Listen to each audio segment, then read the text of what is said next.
Muy bien. Y compartir la pantalla.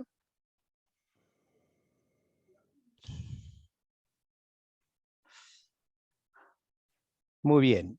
El título para la clase esta tarde es La manifestación y el triunfo del Mesías.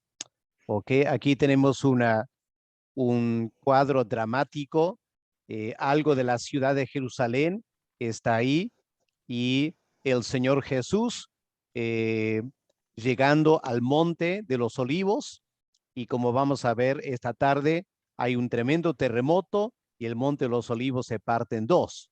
Bueno, es un diagrama artístico, no es, digamos, exactamente cómo va a pasar quizás.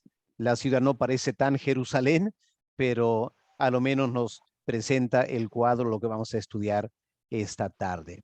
Voy a pedir a uno de ustedes, por favor, que pueda leer el pasaje que está aquí, Zacarías 14, del 1 al 5, y luego versículos 12 al 15. ¿Ok? Esos bloques nomás.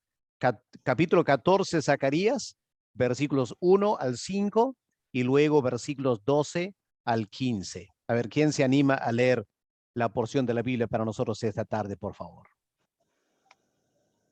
Ya, dice así: He aquí el día de Jehová viene, y en medio de ti serán repartidos tus despojos, porque yo reuniré a todas las naciones para combatir contra Jerusalén.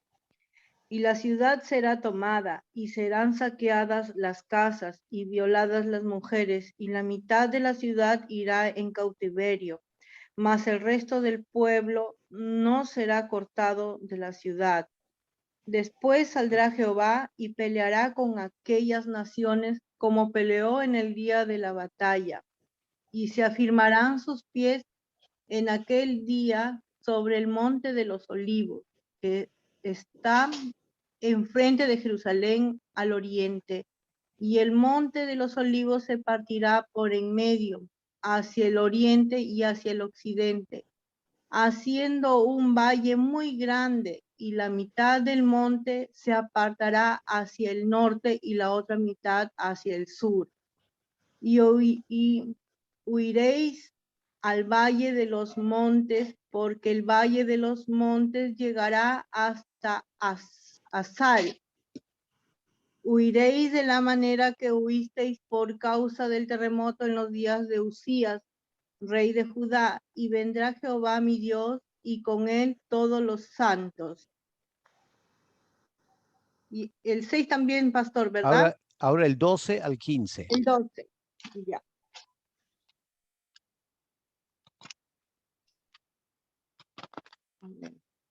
Ya, aquí. Y esta será la plaga con que herirá Jehová a todos los pueblos que pelearon contra Jerusalén. La carne de ellos se corromperá, estando ellos sobre sus pies, y se consumirán en las cuencas sus ojos, y la lengua se les besará en su boca. Y acontecerá en aquel día que habrá entre ellos gran pánico enviado por Jehová, y trabará cada uno de la mano de su compañero, y levantará su mano contra la mano de su compañero. Y Judá también peleará en Jerusalén, y serán reunidas las riquezas de todas las naciones de alrededor, oro y plata y ropas de vestir en gran abundancia. Así también será la plaga de los caballos, de los mulos, de los camellos, de los asnos y de todas las bestias que estuvieren en aquellos campamentos. Bien, gracias, hermana. Amén. Bueno, aquí tenemos entonces la manifestación y el triunfo del Mesías. Vamos a ver cómo podemos entender este capítulo. Ahora, este último capítulo de Zacarías nos presenta el desenlace de la historia humana. ¿Ok? Ahora avanzamos rápidamente al tiempo del fin y en este capítulo hay una presentación profética de el desenlace de la historia humana. Ahora, lo que tenemos en los versículos 1 y 2, que la hermana acaba de leer, es las naciones se reúnen para atacar a Jerusalén. ¿Ok? Aquí sería la batalla de Armagedón. En ese momento, ¿qué ocurre? Versículos 3 al 5. Dios interviene con la venida del Mesías. ¿Qué hace el Mesías? Versículos 12 al 15, que también hemos leído, el Mesías derrota a los enemigos del pueblo de Dios y establece su victoria aquí en la tierra.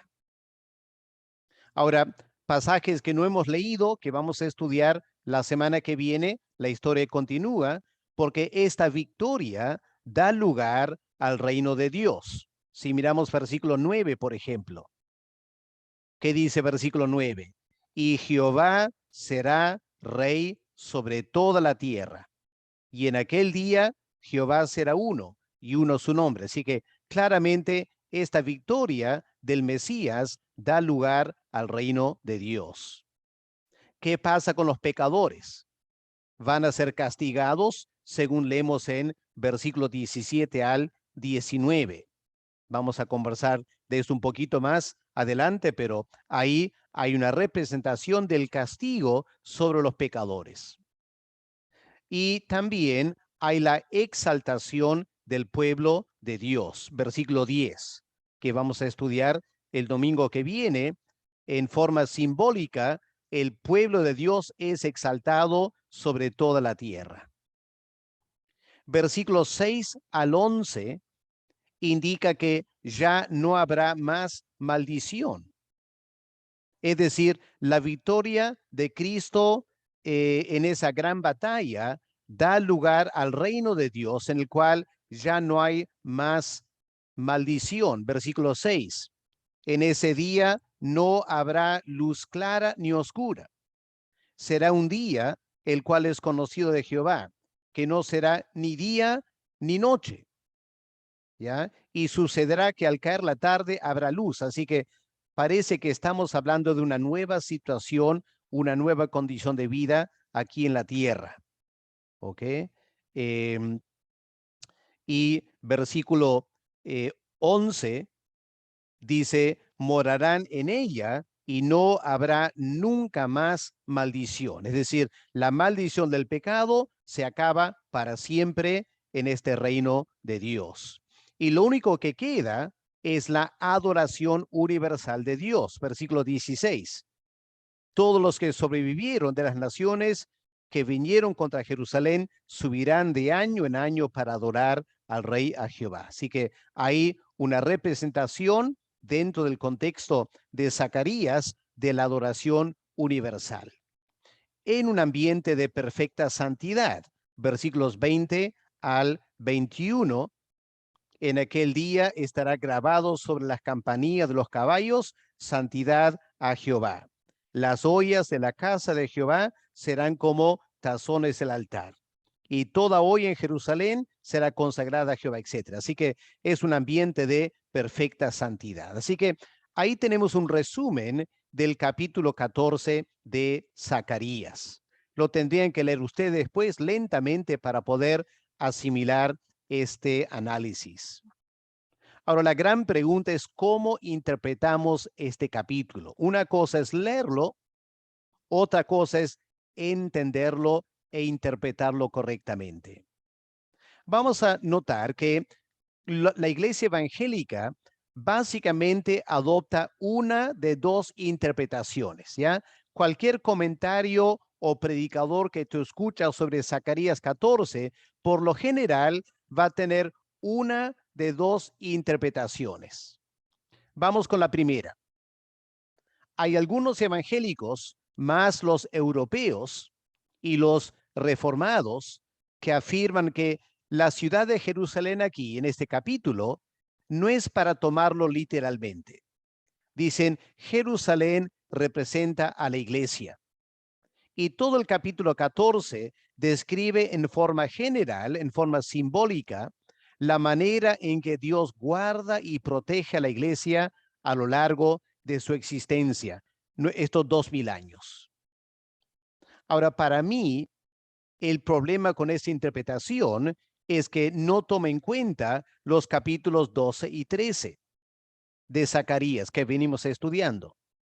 Y me parece que en capítulos 12 y 13, claramente Dios tiene en mente a los judíos, más que a la iglesia en general. Así que para mí ese es un problema con esta primera interpretación del libro de Zacarías, de capítulo 14 de Zacarías. Pero hay que respetar los creyentes que lo van a interpretar en esa manera. La segunda manera de interpretar capítulo 14, de repente mucho más familiar con ustedes, porque básicamente es la forma que los creyentes en Estados Unidos interpretan este capítulo y a través de la obra misionera en América Latina ha llegado a ser la forma que los latinos evangélicos interpretan el capítulo 14. Según esta interpretación, el capítulo 14 describe el ataque final del anticristo contra los judíos. Es decir, hay que tomarlo literalmente, es la ciudad de Jerusalén, es el ataque final del anticristo en la batalla de Armagedón. Y en ese momento viene el Mesías para establecer su reino mesiánico de 1000 años. ¿Ok? Noten eso. No es para establecer su reino eterno, según los comentaristas que tienen esta postura. Es solo para establecer su reino mesiánico. Ahora, el problema para mí con esa interpretación es que no toma en cuenta el cambio radical en las condiciones terrestres, que ya hemos leído versículos 6 al 8.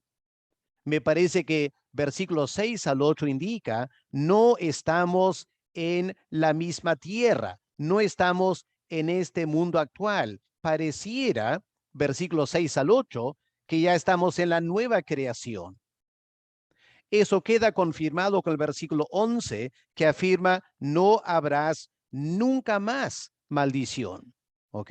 Me faltó ahí la palabra nunca. No habrá nunca más maldición. ¿Ok? Ahora, si miramos Apocalipsis, el capítulo 22, un momento, podemos mirar Apocalipsis, el capítulo 22. Miren versículo 3. ¿Qué leemos en versículo 3? No habrá más maldición. Pero Apocalipsis 22, ya estamos en los nuevos cielos y la nueva tierra. ¿Ok? Los que consideran un milenio afirman que el milenio está en capítulo 20. Así que el capítulo 22, versículo 3, es después del milenio, y aquí está esta afirmación, no habrá más maldición, que es lo que tenemos en el versículo 11 de Zacarías 14. Tampoco me parece que esta interpretación de que Zacarías 14 simplemente presenta el milenio, es que no considera debidamente el significado y las implicancias de la afirmación en versículo 5. Si miramos Zacarías 14, ¿qué leemos al fin del versículo 5? Vendrá Jehová mi Dios y con él todos los santos. Ahora, ¿qué significa todos los santos? Si tomamos en cuenta pasajes en 1 Corintios 15 y 1 Tesalonicenses 4, que indican que cuando el Señor viene, Él vendrá con los santos, los creyentes, entonces estaremos hablando de cientos o más probable miles de millones de creyentes glorificados. Y la gran mayoría de ellos serían gentiles, que conforman la esposa del Cordero. Ahora, ¿cómo vas a tener un milenio, especialmente cuando quieren decir es un milenio para los judíos? Si viene el Mesías con cientos y miles de millones de creyentes, mucho más numeroso que los judíos convertidos. Así que me parece que ese es el problema con la segunda interpretación. Por eso yo voy a plantear un tercer esquema interpretativo esta tarde. Ya lo pueden considerar y evaluar ustedes. Nos parece mejor seguir este tercer esquema. que es básicamente la segunda interpretación, es decir, hay que tomar este capítulo bastante literal, pero con esta diferencia. La venida de Cristo aquí no introduce el reino de 1000 años, sino que es el fin de la historia humana. Es el establecimiento del reino eterno. Claro, hay un problema también con esta interpretación. Y el problema básicamente son los versículos 17 al 19. Esto lo vamos a volver a estudiar la semana que viene, pero miren lo que leemos en versículos 17 al 19. Zacarías 14. Y acontecerá que los de las familias de la tierra que no subieren a Jerusalén para adorar al rey, Jehová de los ejércitos, no vendrá sobre ellos lluvia. Y si la familia de Egipto no subiere y no viniere sobre ellos, no habrá lluvia, vendrá la plaga. Ahora, ¿cuál es el problema? Esos versículos dan a entender que en el estado eterno habrá personas que no se someten al Señor, que viven en la tierra, pero que no se someten al Señor. Obviamente eso no es factible. Así que aquí vamos a tener que ver cómo se podría interpretar versículo 17 al 19 dentro del marco de el estado eterno, ¿ok? Eso lo vamos a ver más tarde, en un rato esta tarde, pero en más detalle la semana que viene, ¿ok? Así que ahí tenemos estas diferentes escuelas de interpretación y la tercera, la que yo estoy planteando para esta tarde. Vamos a empezar a analizar el texto ahora. Lo primero que tenemos aquí es el ataque final contra los judíos. ¿Ok? Leamos otra vez versículos 1 y 2. Presten atención a estos dos versículos. He aquí, el día de Jehová viene y en medio de ti serán repartidos tus despojos. ¿Ya? Noten, tus despojos. Es decir, van a conquistar a Jerusalén, van a quitar de los judíos todas las riquezas y el ejército invasor van a repartir entre ellos sus despojos. Ahora la explicación, versículo 2. Dice, porque yo, Dios hablando a través del profeta, yo reuniré a todas las naciones para combatir contra Jerusalén y la ciudad será tomada. ¿Ya? La ciudad de Jerusalén va a ser derrotada inicialmente y serán saqueadas las casas, violadas las mujeres. La mitad de la ciudad irá en cautiverio y el resto del pueblo no será cortado la ciudad. Así que parece que está indicando que va a haber en el futuro una derrota de los judíos. Dios entrega a Jerusalén otra vez a sus enemigos. Ahora, recordemos, hermanos, que en dos oportunidades Dios ha entregado la ciudad de Jerusalén a sus enemigos. La primera vez fue en el año 587 antes de Cristo, cuando Dios entregó la ciudad de Jerusalén a los babilonios como castigo de su idolatría. Luego, en el año 70 de la era cristiana, Dios entregó Jerusalén a los romanos. Y Zacarías 14 indica que Dios lo va a hacer una vez más al fin de los tiempos. Porque dice versículo 2, reuniré a todas las naciones para combatir contra Jerusalén. Ahora piensen, hermanos, en los casos anteriores, cuando los babilonios conquistaron a Jerusalén y cuando los romanos conquistaron a Jerusalén, la pregunta es, ¿por qué Dios lo permitió? Y la respuesta es por el pecado del pueblo de Dios. Ahora, en esta entrega final de Jerusalén, ¿por qué será? Podría ser por su persistente incredulidad. Porque recordemos que los judíos ahora están en incredulidad y van a seguir en incredulidad, quizás hasta el momento final. pero también habría que considerar que Dios lo permite para producir el desenlace de la historia humana.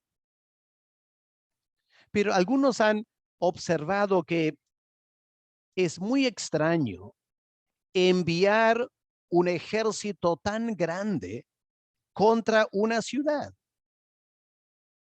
¿No les parece extraño, hermanos? Lo que dice versículo 2, reuniré a todas las naciones, todas, para combatir contra Jerusalén. Parece desproporcional, ¿no es cierto? Y una estudiosa de Inglaterra, Joyce Baldwin, ella afirma lo siguiente, me parece muy interesante. Piensen en esto. Según ella dice, este ataque debe ser motivado por razones ideológicas, no militares. Militarmente no tiene sentido enviar un ejército tan grande contra una ciudad. ¿Para qué tanta gente? Tampoco es para razones materiales. Jerusalén no es una ciudad tan rica que digamos, como para que todas las naciones ataquen. Así que Joyce Baldwin propone que de repente detrás de este ataque global a Jerusalén hay una razón ideológica. Ella añade, el propósito es eliminar una población, los judíos, que se resisten a cooperar, y esa resistencia de los judíos está impidiendo la implementación de un gobierno mundial. Así que el anticristo envía a toda la gente para atacar a Jerusalén y presionar a los judíos, los únicos que se resisten al anticristo. Recordemos, hermanos, que para esa fecha la iglesia cristiana estará básicamente en la apostasía espiritual y habrán muy pocos creyentes gentiles. Y el anticristo va a atacar a Jerusalén. Ahora, a la luz de lo que leemos en otros pasajes bíblicos, este ataque estaría relacionado con el reino del anticristo. Y reitero, probablemente los judíos serán los únicos que resisten su dominio y por eso envía un ejército enorme para destruirlos. ¿Ok? Ahora, ¿qué va a pasar? Inicialmente, según versículo 2, inicialmente Dios permitirá que la ciudad de Jerusalén sea conquistada. Y habrá mucho sufrimiento. La mitad de la población será llevada en cautiverio, aunque el texto no indica a dónde serían llevados. Hermanos, estamos hablando de un ataque que evidentemente duraría varios meses. No sería un asunto de 2 o 3 días. Y durante este ataque, gente conquistada, gente enviada a otra parte del mundo. Un comentarista escribe, la misma persona, dado a que el enemigo consiste en todas las naciones, esta derrota de la ciudad santa permite que se establezca un gobierno mundial, una liga de naciones que se opone a Dios. Ahora, me parece, hermanos, me parece que este sería el contexto en el que se produce una conversión masiva de judíos a la fe cristiana. La presión sería tal que el Espíritu Santo obra en los judíos, ablandando su corazón y haciéndoles mirar a Cristo y confiar en él como el Mesías, tal como leemos en Zacarías 12, versículo 10. ¿Se acuerdan de ese versículo, no? Zacarías 12:10. Derramaré sobre la casa de David y sobre los moradores de Jerusalén un espíritu de gracia y de oración. Y mirarán a mí, no una mirada física, no con ojos físicos todavía, con ojos espirituales. Me mirarán a mí, a quien traspasaron, y llorarán, ¿ya? Arrepentimiento genuino. Llorarán como se llora por un hijo unigénito. Ahora, bueno, vamos a dejarlo hasta ahí para ver si hay alguna pregunta que quieran hacer hasta de la primera parte, la introducción y la primera parte. ¿Alguna pregunta, alguna aclaración? que quieren hacer.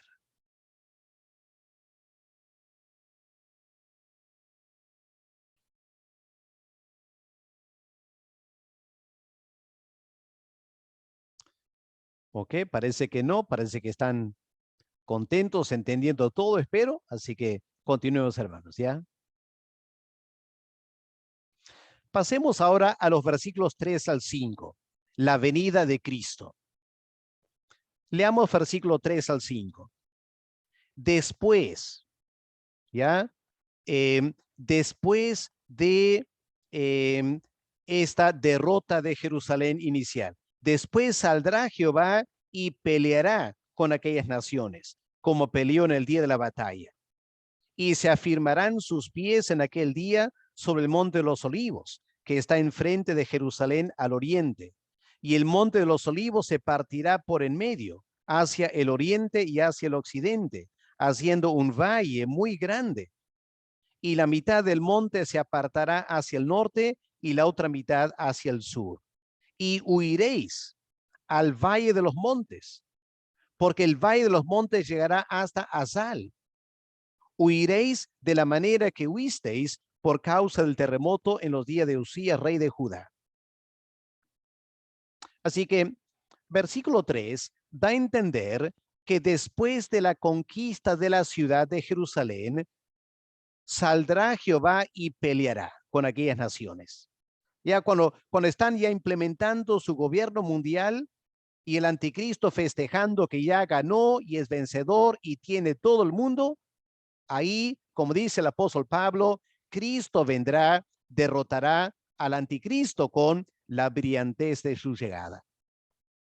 Y Zacarías añade, versículo 3, Dios va a pelear como peleó en el día de la batalla. ¿Pero a qué se refiere? El día de la batalla. ¿En qué momento peleó Dios a favor de Israel? En tal manera que eliminó a todo un ejército. Bueno, hay dos o tres momentos. Un momento cuando Dios abrió el Mar Rojo, ¿se acuerdan? Y luego Dios eliminó el ejército de Egipto que quería atacar a los judíos. Ese fue un momento cuando Dios peleó por Israel y los enemigos fueron totalmente destruidos. Otro momento fue cuando el rey de Asiria envió un vasto ejército, 180,000 soldados rodearon a Jerusalén en el tiempo de Isaías el profeta. Y una noche Dios envió el ángel de la muerte y mató a todos. Otro momento quizá que Dios peleó en el día de la batalla para cuidar a su pueblo. Solo que obviamente en este momento Jehová peleará por medio del Mesías. Y el versículo 2 dice, se afirmarán sus pies en aquel día sobre el monte de los olivos. Ahora, este monte se encuentra al frente de Jerusalén. ¿Ok? Tenemos que tratar de, en nuestras mentes, imaginar y recordar la geografía de Jerusalén. El templo estaba encima de un monte, el monte Sión. A la derecha había un tremendo valle, el valle de Cedrón, un arroyo que corría por ahí. Y subiendo las laderas al otro lado estaba el monte de los olivos. Ahora, ese monte era más alto que Jerusalén. Ahora, ese es el monte donde, según versículo 4, Cristo vendrá y afirmará sus pies sobre aquel monte. Y un comentarista observó, el Mesías vendrá sobre el monte de los olivos porque el monte de Sión estará ocupado por los enemigos. Porque habiendo conquistado a Jerusalén, las naciones han tomado control de Jerusalén, el monte Sión, y Cristo desciende sobre el monte de los olivos. Ahora, al descender sobre ese monte y abrir un valle, vamos a ver eso un momento, pero al descender sobre el monte de los olivos, ¿qué está haciendo el Mesías? Está preparando el camino para que ingrese al templo y a la ciudad de Jerusalén por la puerta que da al oriente. Ahora miren un momento, vamos a Ezequiel, el capítulo 43, ¿ya? Para notar esta referencia cruzada. Busquen en sus Biblias, por favor, Ezequiel, el capítulo 43. Para cambiar la voz, a ver si alguien puede leer versículos 1 al 4, por favor. Ezequiel 43, 1 al 4. Y A me ver, llevó luego a la puerta que mira hacia el oriente. Y he aquí la gloria de Dios de Israel, que venía del oriente, y su sonido era como el sonido de muchas aguas. Y la tierra resplandecía a causa de su gloria. Y el aspecto de lo que vi era como una visión, como aquella visión que vi cuando vine para destruir la ciudad. Y las visiones era como la visión que vi junto al río Quebar, y me postré sobre mi rostro. Y la gloria de Jehová entró en la casa por la vía de la puerta que daba al oriente. ok, hasta ahí, gracias. Así que aquí Ezequiel está recibiendo una visión del templo en Jerusalén y la puerta que mira hacia el oriente, hacia el este, hacia el monte de los olivos, se abre y el Mesías ingresa al templo por la puerta oriental. Ahora, ese es donde estaba el monte de los olivos, así que confirmaría eso, que el Señor desciende sobre el monte de los olivos, listo para ingresar al templo por la puerta oriental. Ahora, miren este mapa un momento. A ver, no está muy claro aquí, vamos a ver otro momento, pero aquí está la ciudad de Jerusalén, ¿ok? Pueden ver el cursor, esta es la ciudad de Jerusalén. Aquí está el templo, la zona donde el templo de Jerusalén estaba en el tiempo de Cristo. Este es el monte de Sión, ¿ok? Este es el monte de Sión. Ahora, aquí está el valle de Cedrón, ¿ok? Este valle profundo, valle de Cedrón, y el otro lado está el monte de los olivos, ¿ok?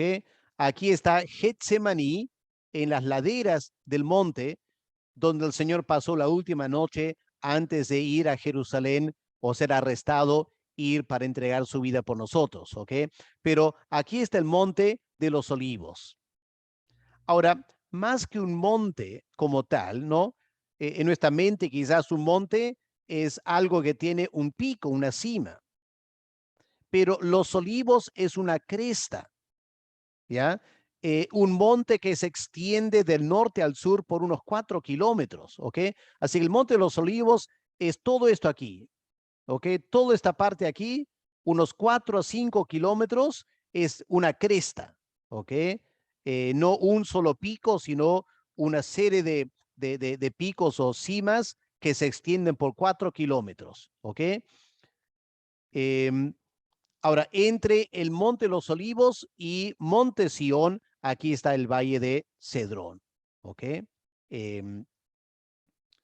Aquí hay un mapa quizás un poco más claro, si pueden mirar aquí. Aquí está el Monte de los Olivos, ¿ok? Aquí hay toda una cresta que se extiende toda esta parte por aquí. Aquí está el Valle del Cedrón y aquí está el Monte Sión, Moría, donde se construyó el templo, ¿ok? Para tener una idea de la geografía. Así que el Señor desciende sobre el Monte de los Olivos. Recordemos, hermanos, que el Señor ingresó a Jerusalén, la entrada triunfal, Él descendió de los Montes de los Olivos, ¿ok? Y eso generó una tremenda expectativa porque la gente pensó hace 2000 años que cuando Jesús de Nazaret montó un asno y bajó de los Montes de los Olivos para entrar a Jerusalén, pensaban que estaban cumpliendo Zacarías 14 y Ezequiel 43. Pero bastó una semana para que los judíos cambien de opinión y al final terminaron matando al Mesías. ¿Ok? Así que, hermanos, es importante tener en cuenta la geografía cuando estamos estudiando la Biblia. Siempre es importante tener un mapa bíblico y poder notar estos detalles de la ciudad de Jerusalén y el monte de los olivos. Ahora, como dice el texto bíblico aquí, la manifestación del Mesías en su gloria tendrá un impacto enorme sobre la tierra. Leemos en versículo 4 de Zacarías 14, el monte de los olivos se partirá en medio. ¿Ya? Esta tremenda cresta de 4 kilómetros a la mitad se parte. La parte del norte se traslada más hacia el norte. La mitad del sur se traslada un poco hacia el sur. Y entre esas dos partes hay un enorme valle se abre. Hermanos, recién en la Amazonía hubo este terremoto de 7.4 grados, ¿no es cierto? Fue bastante destructivo, pero no se manifestó lo que leemos aquí en Zacarías 14. Este tipo de terremoto sería increíble, sería devastador. Jerusalén no sobreviviría un terremoto de esa magnitud. Todos los edificios se vendrían abajo. Y leemos en Apocalipsis de un gran terremoto. Así que toda la Biblia parece coincidir en esto, que cuando Cristo venga, Él va a abrir un valle en el monte de los olivos. La pregunta sería, ¿para qué? ¿Para qué abrir un monte?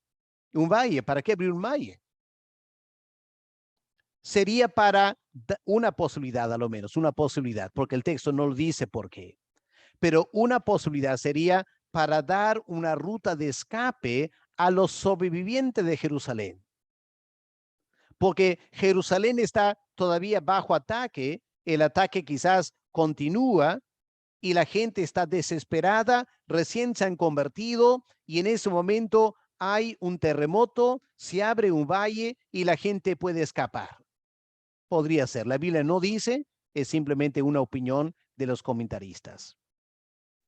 Lo que el versículo 5 sí dice es que huirán de la manera que huyeron en otro momento histórico por causa del terremoto en los días de Usías. Ahora, esta referencia a un terremoto literal, ¿ya? El terremoto en el tiempo de Usías que tenemos en Amós 1, versículo 1, fue un evento literal.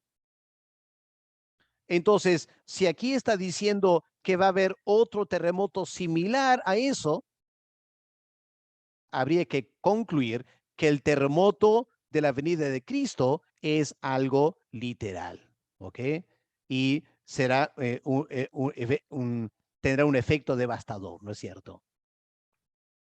Ahora, lo interesante aquí, miren al fin del versículo 5, el Mesías no vendrá solo. ¿Con quién vendrá el Mesías?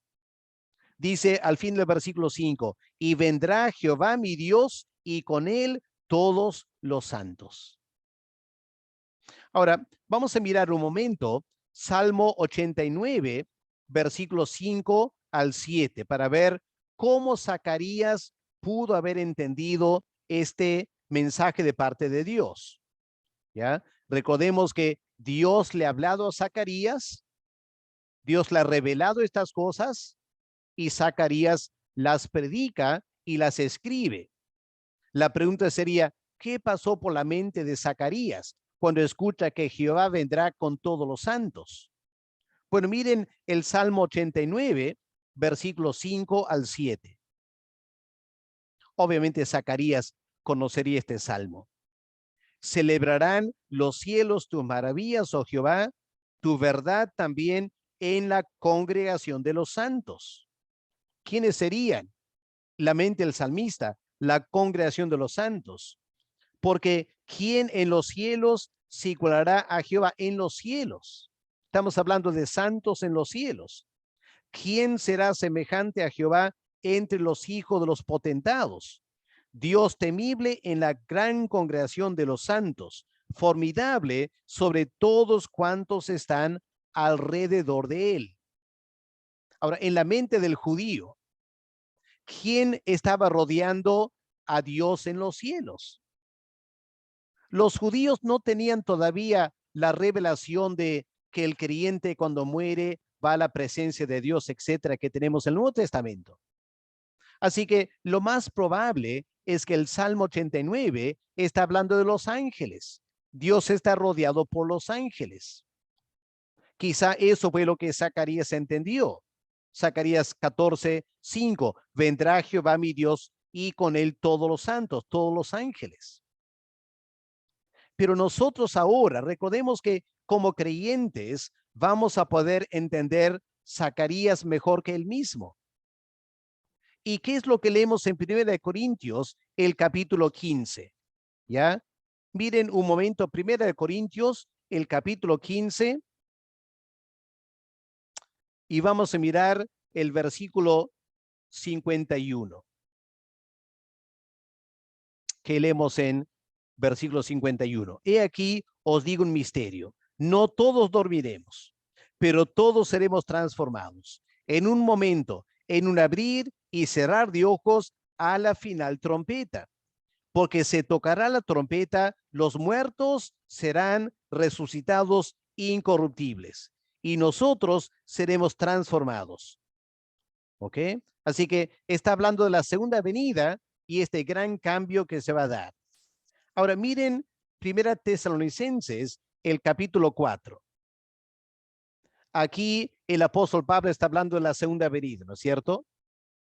Miren, escuchen lo que leemos 1 Tesalonicenses 4, versículo 13 en adelante.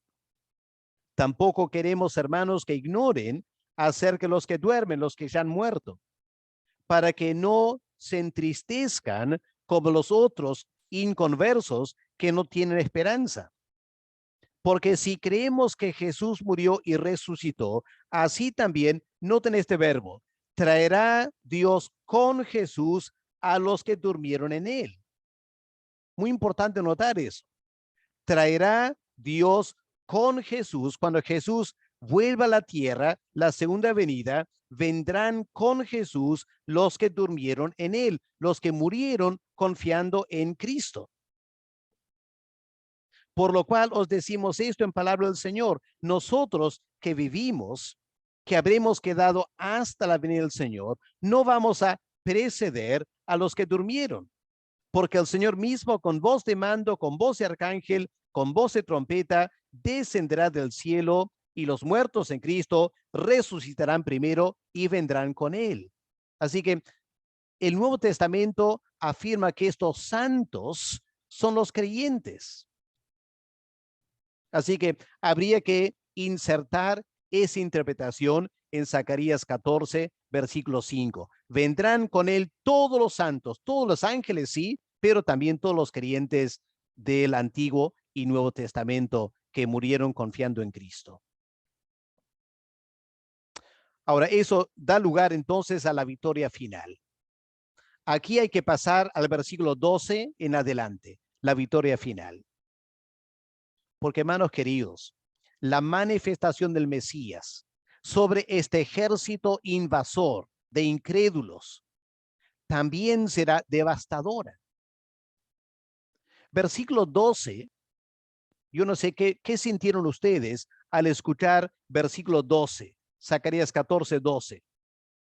Cuando dice a la mitad del versículo, la carne de ellos se corromperá estando ellos sobre sus pies, se consumirán en las cuencas sus ojos, la lengua se deshará en su boca. Me imagino que algunos habrán visto películas o documentales del impacto sobre el cuerpo humano de una bomba atómica. Algunos relacionan esto con bomba, una guerra nuclear. Pero recordemos que Zacarías está describiendo algo que para él era real. Así que no hay que ser dogmáticos en cómo vamos a interpretar el versículo 12. Lo que sí es claro es versículo 13, la manifestación del Mesías y este tremendo terremoto generará un pánico. Miren versículo 13. Acontecerá en aquel día que habrá entre ellos el ejército de incrédulos, habrá gran pánico enviado por Jehová, y trabará cada uno de la mano de su compañero, levantará su mano contra la mano de su compañero, se matarán entre ellos, ¿ya? Habrá una tremenda matanza entre los mismos enemigos. Versículo 14 añade que Judá también peleará en Jerusalén. Los judíos que vivían alrededor de Judá van a levantarse para pelear. Y ahora se reunirán la riqueza de todas las naciones. Se va a invertir el papel. El ejército primero se apoderó de las riquezas de Jerusalén. Ahora los judíos se apoderan de las riquezas de las naciones. Y los animales también son afectados. Versículo 15. Así también será la plaga de los caballos, de los mulos, de los camellos, de los asnos y de todas las bestias que estuvieran en aquellos campamentos. Hermanos, estos son animales usados en la guerra, la caballería o los camellos. Hoy en día ya no se usan animales, ¿no es cierto? Hoy en día se usan tanques y aviones. Así que posiblemente hay que interpretar versículo 15 no en forma literal, sino aplicándose a los implementos de guerra cuando se dé esta guerra de Armagedón en los últimos tiempos, ¿ok? Porque ya no se usa la caballería. Ahora, hermanos, hasta ahí el pasaje que íbamos a estudiar el día de hoy. Ahora, lo que vamos a hacer en los últimos minutos es vamos a ver una parte de un video, ¿ya? Un video para ver si esto nos va a ayudar a aclarar el pasaje. Pero antes de eso, vamos a ver si hay preguntas. ¿Alguna pregunta del análisis del texto que hemos hecho? ¿Comentario? Pastor, sí, si me permite, buenas tardes. Ya, buenas tardes, mano. Entonces, bueno, en lo que hemos visto, necesariamente el templo va a tener que ser construido para que Jesús pueda entrar por la puerta oriental. Pero hay una gran dificultad ahí, eso es algo muy, muy difícil de saber si se va a construir o no. Bueno, si se va a construir, no será porque Dios quiere que se construya el templo, porque la iglesia ahora es el templo del Espíritu Santo. Pero cabe la posibilidad, si los judíos siguen en rebeldía contra Dios y si en algún momento logran tomar control de toda la ciudad de Jerusalén y si brinda las situaciones políticas para poder construir el templo, podría darse, ¿no es cierto? Yo no sé. Es uno de los detalles que recién en el devenir histórico vamos a ver si se da o no se da. ¿Ok? No soy partidario de la idea de que Dios quiere que el templo sea construido, pero no me opongo a la posibilidad de que los judíos, en su incredulidad, reconstruyan el templo. Claro. ¿Ok? Esa aclaración nomás, pastor. Claro, porque yo le decía por la interpretación que Jesús tiene que entrar por la puerta oriental cuando venga, porque no hay puerta oriental, no hay templo. Esa era mi duda. Y después también, disculpe, pastor, en Jerusalén es una ciudad muy, muy cosmopolita, ¿no? Ahí habitan las 3 religiones monoteístas. Yeah. Estaba viendo más o menos, hay un poquito más de 1 millón de habitantes en Jerusalén. Y de ahí más o menos el 30% son musulmanes. Y hay una pequeña cantidad de cristianos bueno, más o menos, digamos, 30% de musulmanes, 10% de cristianos y 60% de judíos. No son el 100% de los judíos, entonces hacer un ataque contra Jerusalén es agarrar una buena parte de gente musulmana. Eso también yo no lo entiendo, o sea, no es una guerra contra los judíos, luchar contra Jerusalén, es contra musulmanes y cristianos. El problema, pastor, es que Dios no nos da todos los pormenores, ¿ya? Había un tiempo cuando, en el siglo XIX, por ejemplo, ¿ya? En la escatología, se decía imposible pensar de los judíos otra vez, porque Israel ya no existe como nación y nunca más va a existir. Nadie en el siglo XIX podía anticipar que el resultado del Holocausto iba a ser la reconstrucción de la nación moderna de Israel. Eso agarró a mucha gente por sorpresa. Yo planteo a lo menos la posibilidad de que en los siguientes años podríamos ver un cambio sustancial de la situación de Jerusalén. No soy dogmático, solo propongo que cabe la posibilidad. Hay que esperar a ver qué va a pasar. ¿Ok? Esa es la actitud que yo adopto. ¿Ok? Ya, pastor, gracias. Muy bien. ¿Alguna otra pregunta?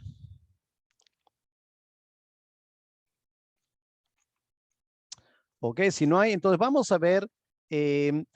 Yo no soy muy partidario para nada de la gran mayoría de películas escatológicas. Ya me parece que la gran mayoría carecen de sustento bíblico. ¿Ok? Pero hay una que me parece muy interesante. No sé, algunos me imagino ya lo han visto. Una película antigua, pero se llama El Código Omega. ¿Ok? El Código Omega. Vamos a ver la parte final donde los intérpretes de los cineastas han tratado de dar una representación de lo que va a pasar al final. ¿Ok? Y los voy a compartir con ustedes para que lo puedan ver. Voy a dejar de grabar ahora porque por razones de copyright no puedo tener esto en grabación. ¿Ok? Así que vamos a